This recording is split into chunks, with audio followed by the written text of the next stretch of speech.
peux te pencher en avant, s'il te plaît? Je suis au max. T'es un blaireau.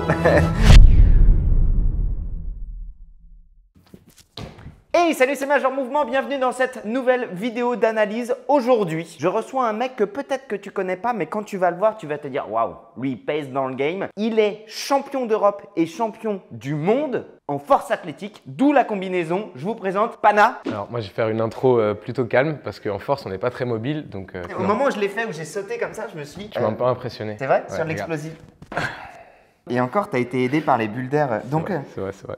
Là, j'ai ta tenue officielle. Exactement. Tu m'en dis un peu plus sur cette tenue? C'est la tenue dans laquelle j'étais quand j'ai fait les championnats du monde et les championnats d'Europe que j'ai gagné l'année précédente. C'est une tenue très symbolique. Pour moi, tu fais du judo, tu fais des sports de combat, tu as ton kimono, tu as tes gants. Quand tu fais de la force, tu as ton singlet. C'est la tenue officielle, quoi. Est-ce que ça marche aussi pour faire des ventriglisses quand tu n'as pas les installations conformes et adéquates? Si j'essaye, là, je vais l'abîmer. Bon, non, tu peux essayer. Pas sûr du résultat, par contre. Pana, est-ce que tu connais le principe de mes vidéos ou pas? Ouais. C'est vrai? Ouais. Cool. Merci. Tu m'as pas du tout briefé en intro.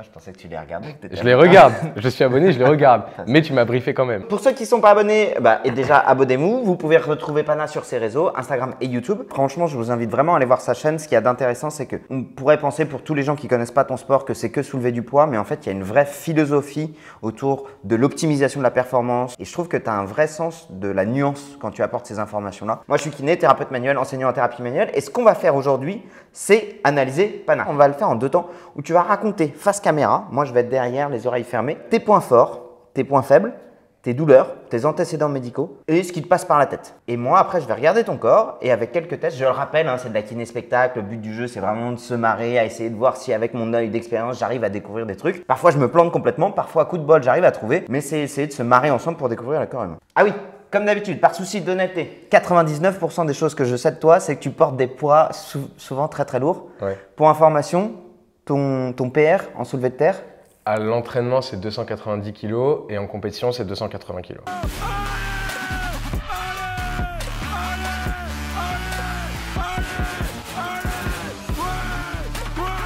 On attaque sur l'analyse. Je te rends ta combinaison, Okay. du coup, parce que je vais t'analyser dans cette combinaison-là. Ça me va. Et moi, je remets ma tenue de lumière. Donc du coup, douleur. Actuellement, j'ai des douleurs sur tout mon côté gauche. Donc cou, trapèze, épaule. C'est moi, il n'entend pas. Cou, trapèze, épaule principalement. Et c'est comme une espèce de petite douleur irradiante quand je fais du bench, développé couché, ou alors du soulevé terre. Au moment du verrouillage, j'ai un peu ce côté irradiant sur mon trapèze. Du coup, blessure, pas de blessure. Mes points forts, pec, dos. Ça, c'est typiquement les 2 séances préférées des go muscu de base. Lundi, c'est pec, mardi, c'est dos. Et mercredi, le jour des jambes, j'ai chopé la grippe, je m'entraîne pas et je recommence du coup mon programme au début, c'est logique, pec, dos. Et points faibles, visuellement, ça devrait être les quads, mais encore que je suis pas sûr. Mais sinon, après, sur les points faibles, je dirais la mobilité de manière générale. Mais ça, je pense que c'est un peu induit par le sport, quoi. C'est beau? Putain, mais c'était tellement long. Alors, et pour information, j'ai eu le temps de me faire un orgasme du nerf vague. Faut que je fasse une vidéo un jour sur comment tu peux activer ton nerf vague avec le doigt dans l'oreille. Tu fais comme ça, et t'es sur une émergence du nerf vague, ça fait vachement du bien. Je me suis fait un petit kiff perso, c'était super. Je veux bien que tu enlèves la tenue et tu vas mettre le micro autour de toi.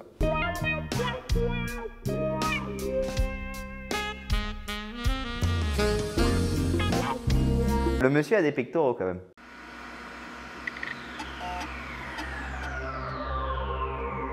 Penche-toi en avant, s'il te plaît.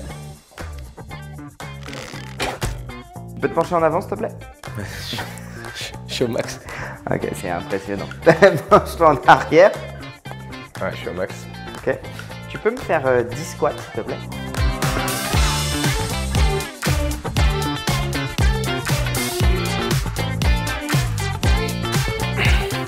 C'est du cardio, t'as une chaise pour que je m'assoie ou pas? En force, on fait pas beaucoup de reps, tu vois. Donc là, t'as essoufflé? Un peu.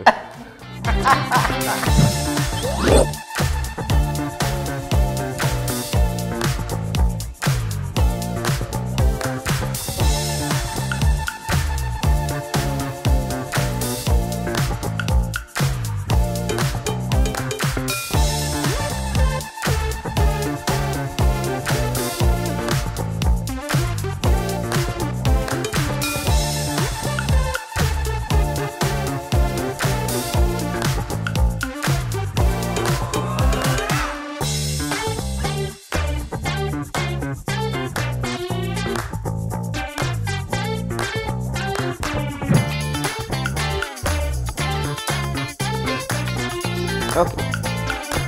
Alors, en fait, en réalité, je suis dans la merde parce que je vois plein de trucs. Je suis incapable de savoir si ce que je vois, c'est devenu un avantage dans ta pratique sportive ou si c'est lié à une blessure et ou à une douleur. Chez des athlètes de très très haut niveau, ils peuvent avoir plein d'asymétries, plein de déformations qui sont devenues leurs points forts. Première chose, là où je pense qu'il y a vraiment une zone douloureuse, c'est autour de la hanche gauche avec une restriction de mobilité et en rotation interne et en rotation externe. Je m'en suis rappelé, et là aussi je préfère être franc, au moment où je t'ai vu te pencher en avant, que tu avais fait une vidéo sur le mal de dos et que tu t'étais blessé. Donc là, clairement, je pense que ton manque de flexion antérieure, il y a un manque de mobilité des ischio-jambiers que j'ai évalué quand il était sur le ventre. Mais ça, clairement, c'est adaptatif. C'est-à-dire que tu n'as pas besoin de grande mobilité de tes ischio-jambiers. Je pense que tu as un petit déficit de flexion antérieure. Ça te fait mal quand tu viens chercher la flexion. Et c'est pour ça que tu n'arrives pas à aller beaucoup plus loin. Mais c'est plus une douleur que tu ressens dans le bas du dos que dans les jambes. Esthétiquement, ça saute aux yeux. Je ne sais même pas si j'ai besoin de l'analyser, mais vous l'avez vu. Un énorme bloc, des pectoraux qui sont énormes. Je crois que la dernière fois qu'on a vu des pectoraux aussi costauds, c'était chez Bazinga.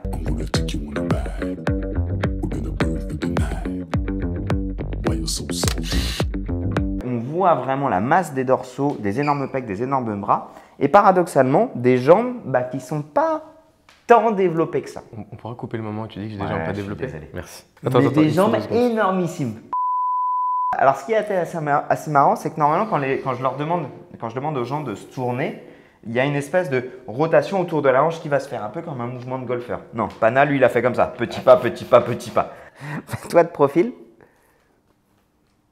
Tu vois comment je tourne? Pour mes rétros, je fais pareil, je fais comme ça, tu vois. Donc, Je pense que ça peut être intéressant d'avoir un petit message parce que je vous attends dans les commentaires à dire ouais, il a 26 ans, il est super raide, qu'est-ce que ça va être plus tard? Alors déjà, la mobilité, on peut gagner à tout âge et je le rappelle, être mobile ne diminue pas le risque de blessure. Qu'est-ce que j'ai pu voir? Ah oui, allongé sur le dos. On a un déficit de mobilité à gauche de l'épaule qui est clairement adaptatif, qui ne pose aucun problème. Ce qui m'a plus surpris, c'est finalement plutôt l'épaule droite qui est partie super facilement avec, je me demande, peut-être une légère instabilité sur l'épaule droite. Il y a un truc qui m'a surpris, c'est une asymétrie au niveau du dos avec une musculature plus développée à droite qu'à gauche. De mes connaissances, j'ai l'impression que parfois, il peut y avoir chez les gens qui font du deadlift et en charge très très lourd, un espèce de mouvement très légèrement rotatoire.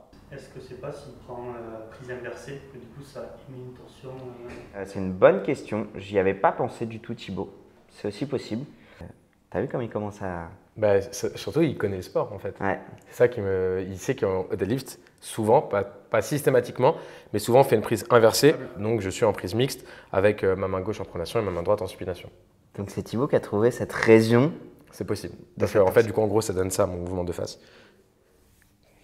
Il y a une extension lombaire hyper bien maîtrisée, avec une amplitude et un contrôle moteur. J'ai l'impression que tu le connais au millimètre près. Tu sais exactement te positionner sur l'extension.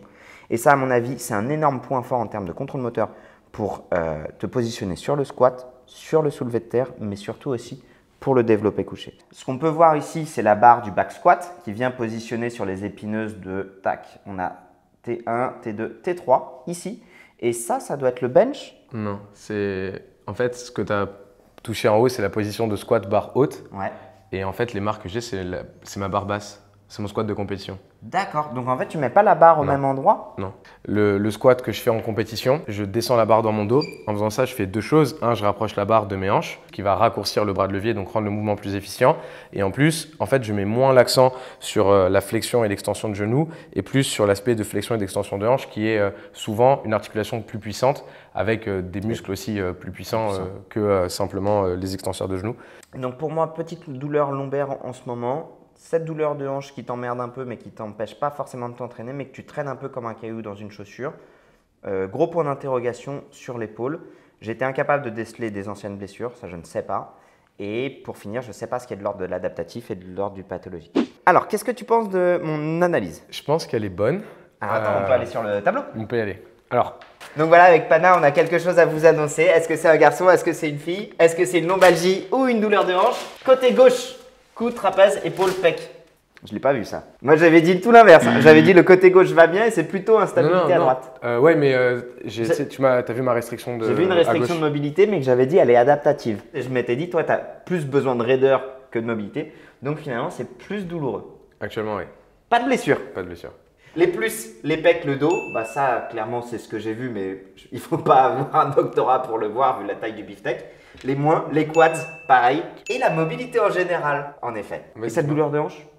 En fait, ça me gêne un petit peu. Ça craque et après ça se remet. J'ai pas mal. Ok, et le dos? Pas de douleur non plus. Donc c'est plus? Ouais, là pour le coup, je pense que c'est plus adaptatif par rapport au sport. Et la torsion que tu as vue aussi, je pense aussi que c'est adaptatif. Tu vois, par exemple, de la même façon qu'un tennisman qui joue à droite va avoir des adaptations musculaires, articulaires. Je pense que ça doit être une adaptation liée au fait, encore une fois, que je suis en prise mixte, avec toujours la même main en pronation, toujours la même main en supination. Donc on peut dire que j'ai quasiment tout faux, non? Non, tu avais vu pec, dos en point fort. Ouais. Waouh. Merci. Du coup, vu que tu n'as pas de problème, j'ai rien à t'amener en plus. En vrai, là, ce côté est très douloureux et très gênant. Et actuellement, j'ai vraiment une grosse perte de force sur mon bench. Mon max en compète, c'est 170 kg. Et actuellement, je peine à 140. Je réfléchis et je regarde ces énormes pecs en même temps, en espérant qu'ils me donnent la réponse. Bien sûr, c'est une désactivation des fixateurs d'omoplate.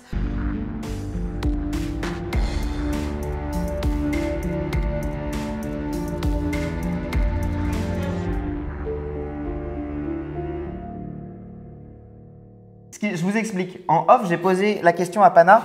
Est-ce qu'il s'est passé quelque chose de particulier? Alors oui, j'étais en train de faire un développé couché à 150 kg et en descendant, j'ai senti un gros crack au niveau claviculaire sur l'insertion de mon pec. Du coup, blessure, pas de blessure, pas de blessure. T'es un blaireau. T'es un blaireau. Quand je viens palper, là on est sur les clavicules. Je viens juste en dessous des clavicules, je sens qu'il y a une légère asymétrie au niveau des clavicules, où là c'est la fin de son articulation clavicule et sternoclaviculaire.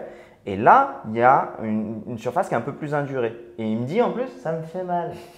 Donc, en faveur juste soit d'une légère entorse clavicule sternale ou chondrosternale la côte, ça peut créer un événement douloureux. Tout à l'heure, tu m'as dit, j'ai mal quand je fais quel geste? Ok. Là, tu le fais? Là, ça te fait mal? Ouais. On est à combien de temps? 4-5 semaines. 4-5 semaines. Donc, on est encore dans les délais de cicatrisation. On va voir si en apportant une stabilisation de la structure, si ça améliore le bordel. Vas-y. Ouais, j'ai moins mal. Tu t'es juste fait une entorse. Donc, comment est-ce que je sais que c'est ça? J'ai une douleur qui est reproductible à la palpation, qui est cohérente avec un événement traumatique, qui date dans un délai de cicatrisation qui est normal pour un ligament. En plus de ça, oui, il y a une petite bosse ici. Est-ce que c'est de l'hématome? J'en sais rien. Est-ce que c'est une petite induration? J'en sais rien. Est-ce que c'était déjà là avant? J'en sais rien. Ce que je sais, c'est que là, j'ai une légère douleur. Tu me décrivais un mouvement qui était douloureux, qui est le mouvement où finalement, regarde, il y a une corrélation. Quand il vient faire ça, il va venir tout simplement ouvrir son espace entre la clavicule et le sternum. Donc, mettre en tension l'élément en train de cicatriser. Okay. Le traitement d'une entorse sternoclaviculaire, alors j'en ai pas eu beaucoup, mais ça va être principalement de l'immobilisation à type de strap, si tu veux t'entraîner. Éviter la reproduction de symptômes, donc éviter de venir chercher la douleur dans tes entraînements. En gros, on respecte une règle d'inconfort sur les 6 premières semaines. Okay. En gros, tu tolères un léger inconfort qui n'est pas de l'ordre de la douleur. Okay. Donc, il vaut mieux réduire très légèrement la voilure le temps de la cicatrisation, continuer à faire ce qui est confortable, t'entraîner sur tes points forts et éviter dans un temps et adapter ton volume d'entraînement sur ce point douloureux. Tu peux continuer avec les kinés et les ostéos, détendre tout autour, donc finalement sur toutes les douleurs secondaires. Mais en attendant, tu stabilises dans cette région-là. Okay. Le seul impératif, c'est que dans 8 semaines, il y a une compète. Donc, c'est le sport de haut niveau. Ouais. C'est savoir gérer avec une blessure à l'approche d'une compétition. Se dire, bon, j'ai quand même des objectifs, mais avoir une douleur, tu le sais aujourd'hui, va te freiner un petit peu. Donc, ça va être vraiment gérer l'urgence. Et là, tu peux faire, et là, c'est vraiment le sportif de haut niveau qui sait ce qui fonctionne pour lui. Mais on s'en fout de la science, tu fais ce qui fonctionne pour toi. Mon conseil, c'est demande à tes équipes de te trouver un bon strap qui t'améliore. Tu peux te mettre éventuellement du tape aussi. Bah écoute, t'as résolu le mystère en… Bah, tu vois, tu t'es rattrapé. En fait, je suis mauvais mentaliste, mais bon kiné. Je pense qu'on peut résumer ça Du comme coup, ça. Mais blague à part, ce qu'il y a d'intéressant, c'est qu'il m'a fallu une question pour comprendre. C'est toute la place de l'interrogatoire. Est-ce qu'il s'est passé un truc en particulier? Oui, il s'est passé ça. Ok, bah en fait, c'était juste une entorse. Merci à toi et du coup, je vais me soigner comme il faut. Bah ouais. Promis. Merci beaucoup d'avoir regardé cette vidéo. J'espère que vous êtes bien marrés. J'espère que vous avez appris des trucs. Si vous voulez suivre Pana sur Insta, sur YouTube. Ouais. À la prochaine et n'oubliez pas de vous abonner, de liker cette vidéo. Ça fait toujours plaisir pour tout le travail, de l'organisation. Et puis aussi, ça me permet de rencontrer des super personnes avec des parcours assez atypiques et passionnants. Donc n'hésitez pas à soutenir la chaîne en vous abonnant et en likant et retrouvez Pana sur ses réseaux. Allez, ciao!